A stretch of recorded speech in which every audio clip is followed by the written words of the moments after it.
Assalamualaikum warahmatullahi wabarakatuh. Kami dari kelompok 3 akan mempresentasikan tentang pengertian dan pembagian fikih ibadah.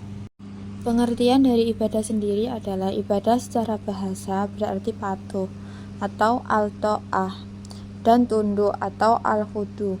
Sedangkan menurut terminologis ialah sebutan yang mencakup seluruh apa yang dicintai dan diridhoi oleh Allah Subhanahu wa taala, baik berupa ucapan maupun perbuatan. Ibadah merupakan suatu bentuk pengabdian kepada Allah Subhanahu wa taala yang dilandasi dengan keikhlasan. Dalam Islam, ibadah memiliki arti yang sangat luas. Secara bahasa, kata fikih dapat diartikan al-alim, artinya ilmu, atau al-fahm, artinya pemahaman. Jadi, fikih dapat diartikan ilmu yang mendalam.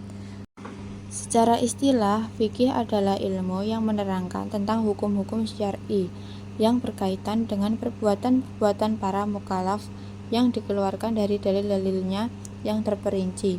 Mukallaf adalah orang yang layak dibebani dengan kewajiban.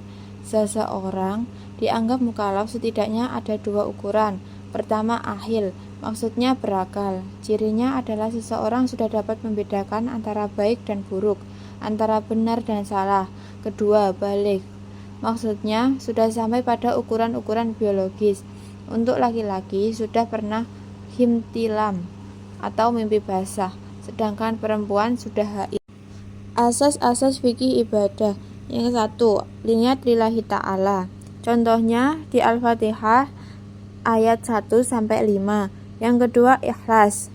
Contohnya pada surat Al-Bayyinah ayat 5. Yang ketiga ada tidak menggunakan perantara atau wasilah. Contohnya pada surat Al-Baqarah ayat 186. Yang keempat ada dilakukan sesuai ketuntutan Al-Quran dan Sunnah. Yang kelima, seimbang antara dunia dan akhirat. Contohnya pada surat Al-Qasas ayat 77. Yang keenam, tidak boleh berlebih-lebihan. Contohnya ada di surat Al-A'raf ayat 31. Yang ketujuh, mudah bukan meremehkan dan meringankan bukan mempersulit. Contohnya pada surat Al-Baqarah ayat 286. Baik, di sini saya akan menjelaskan tentang pengertian ibadah ghairu mahdoh. Ibadah ghairu mahdoh adalah segala bentuk aktivitas yang secara umum bersifat mubah atau boleh, namun bisa menjadi ibadah apabila disertai dengan niat karena Allah Subhanahu wa taala dan sesuai dengan nilai-nilai Islam. Dalam ibadah mahdoh, ketentuan dan aturan pelaksanaannya merujuk pada penjelasan Al-Quran dan hadis. Ibadah ini dilakukan untuk mendekatkan diri kepada Allah Subhanahu wa taala. Contohnya seperti sholat dan haji. Assalamualaikum warahmatullahi wabarakatuh. Baik, selanjutnya saya akan menjelaskan tentang pembagian fikih ibadah madhoh.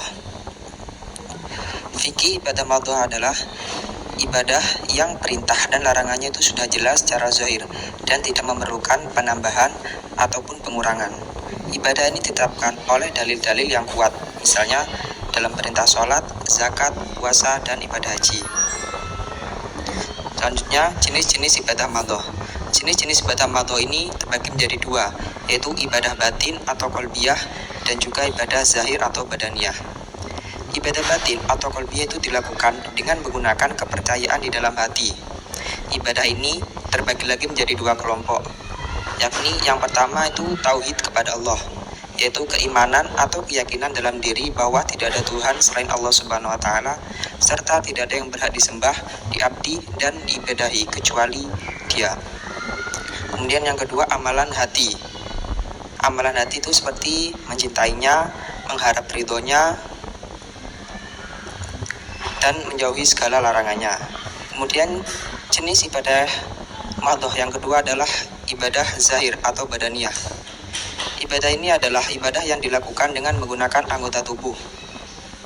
Ibadah zahir terbagi lagi menjadi dua macam, yakni ibadah perkataan dan juga ibadah perbuatan seperti sholat, puasa, haji, umroh, jihad, zakat, dan sedekah. Selanjutnya pembagian fikih ibadah madhoh. Pembagian fikih ibadah madhoh secara umum itu dapat dijelaskan sebagai berikut. Yang pertama, ibadah yang berhubungan dengan rukun Islam.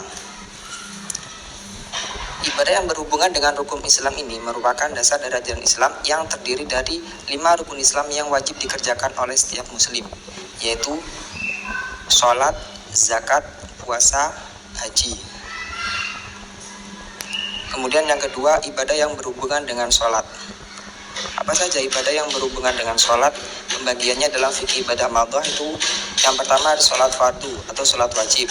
Kemudian ada sholat sunnah, yaitu sholat yang dianjurkan tetapi tidak diwajibkan, seperti sholat tahajud, sholat duha, dan lain sebagainya. Kemudian yang ketiga sholat Jumat. Yang keempat sholat gerhana kusuf, sholat yang dilakukan pada saat terjadinya gerhana matahari atau bulan. Kemudian yang kelima adalah sholat taubat, sholat yang dilakukan sebagai bentuk penyesalan atas dosa yang dilakukan.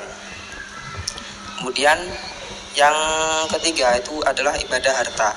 Ibadah ini berkaitan dengan harta benda yang dimiliki oleh seorang muslim. Pembagiannya itu ada 3, yaitu zakat, infak dan sedekah, dan juga wakaf.